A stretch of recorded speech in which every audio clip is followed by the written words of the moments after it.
मेरी सारी गलतियों की सजा माँ ने मुझे सिर्फ एक बार में ही दे दी थी, जब 1 महीने तक माँ मृत्यु और जीवन से संघर्ष कर रही थी और मैं एक ही शहर में रहते हुए भी अनजान थी। माँ, तुम अपने साथ मेरा वजूद, अहंकार, दंभ सब कुछ ले गई।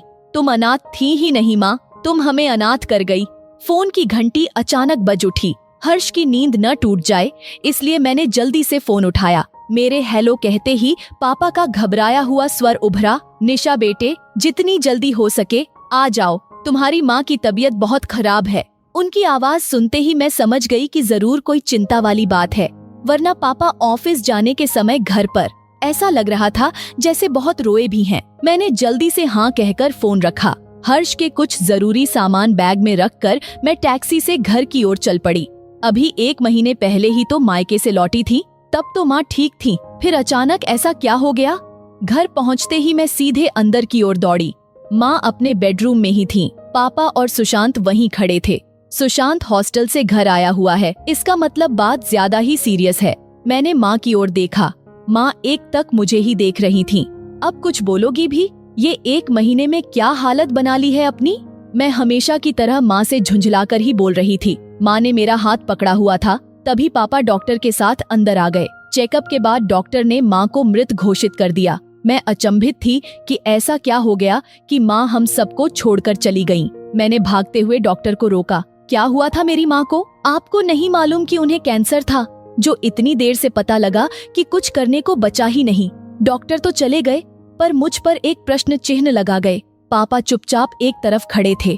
मैं उनके पास जाकर खड़ी हो गई। मुझे क्यों नहीं बताया आपने? तुम्हारी माँ ने ही मना किया था।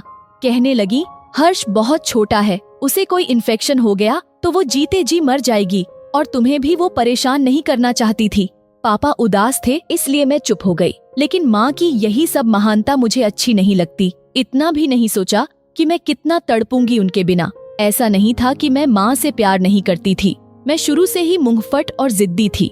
माँ से भी हमेशा झुंझलाकर ही बात करती थी। मैंने घर में माँ का वर्चस्व हमेशा निम्न देखा। कभी उन्हें अपने अधिकारों का प्रयोग करते नहीं देखा। हमेशा हर बात वो पापा से पूछ पूछ कर ही करती। मेरी सहेलियों की माँ जैसी मेरी माँ एकदम नहीं थी। मेरी कभी उनसे बनती नहीं थी। पापा के अतिशय लाड ने मुझे बिगाड़ दिया था। अपनी हर बात मनवाना मेरा स्वभाव बन गया था।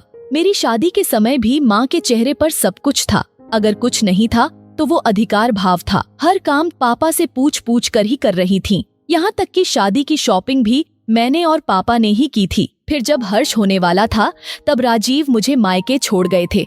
माँ मेरी बहुत सेवा करती पर मैं रोजाना ही उनसे उलझ पड़ती।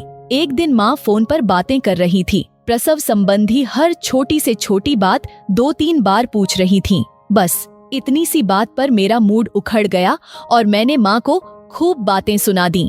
2 बच्चों की माँ होकर भी तुम इतनी सामान्य बातें पूछ रही हो। जो सुनेगा वो ही तुम पर हंसेगा। शायद तुम हमारी देखभाल ही नहीं करना चाहती। बाद में मुझे बहुत खराब लगा था। फिर मैंने माँ से माफी भी मांग ली थी। हर्ष के जन्म के समय माँ अत्यंत प्रसन्न थीं। सब कुछ ठीक ही तो था। माँ थोड़ी थकी थकी सी लगती थीं, लेकिन इतना कुछ घट जाएगा ये सोचा न था। ताईजी की आवाज से मेरी तंद्रा टूटी। माँ को हॉल में लिटा दिया गया।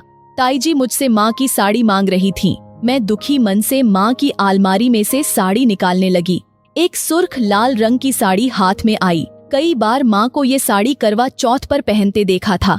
मैंने वही निकाल ली। तभी साड़ी में से एक डायरी निकलकर मेरे पैरों के पास गिरी। माँ की अलमारी से डायरी मिलना घोर आश्चर्य था, क्योंकि मैंने माँ को कभी पढ़ते लिखते नहीं देखा था। पढ़ने की उत्कंठा चरम पर थी, पर समय अनुकूल नहीं था, इसलिए डायरी अपने कमरे में रख मैं पुनः हॉल में आ गई। फिर जैसे सब कुछ यंत्रवत होता गया। माँ का पार्थिव शरीर अंतिम क्रियाकर्म के लिए ले जाया गया। राजीव मेरे साथ ही थे। हर्ष को उनके पास सुलाकर मैं चुपचाप डायरी लेकर बालकनी में बैठ गई। डायरी का हर पृष्ठ जैसे मोती के अक्षरों से भरा था।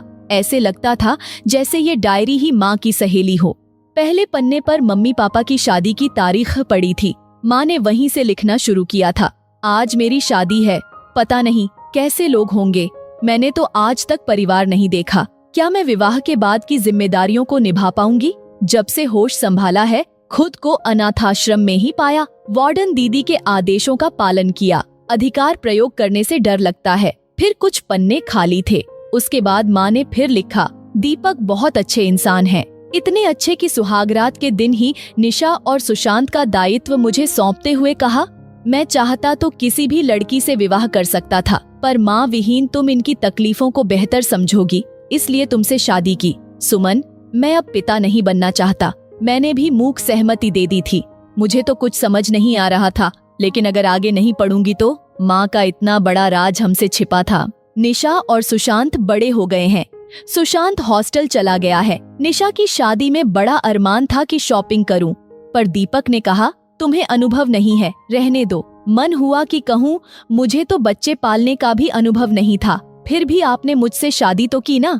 निशा मुझ में बड़े घर की औरतों के हाव भाव ढूंढती है। कभी मेरी बेटी बनकर मेरे करीब नहीं आई, हमेशा उखड़ी रहती है।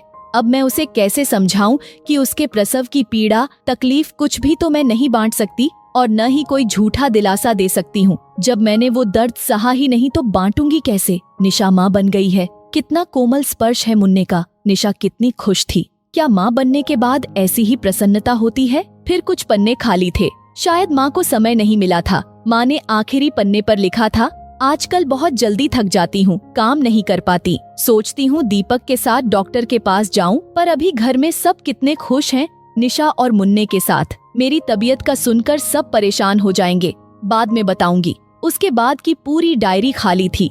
मैं स्तब्ध थी। मेरी सारी गलतियों की सजा माँ ने मुझे सिर्फ एक बार में ही दे दी थी। जब 1 महीने तक माँ मृत्यु और जीवन से संघर्ष कर रही थी और मैं एक ही शहर में रहते हुए भी अनजान थी। माँ, तुम अपने साथ मेरा वजूद, अहंकार, दंभ सब कुछ ले गई। तुम अनाथ थी ही नहीं माँ, तुम हमें अनाथ कर गई। मैं माँ से बार बार माफी मांग रही थी, पर आज माँ मेरे पास नहीं थी। मैं अस्तित्व विहीन हो माँ के अस्तित्व में ही स्वयं की तलाश कर रही थी।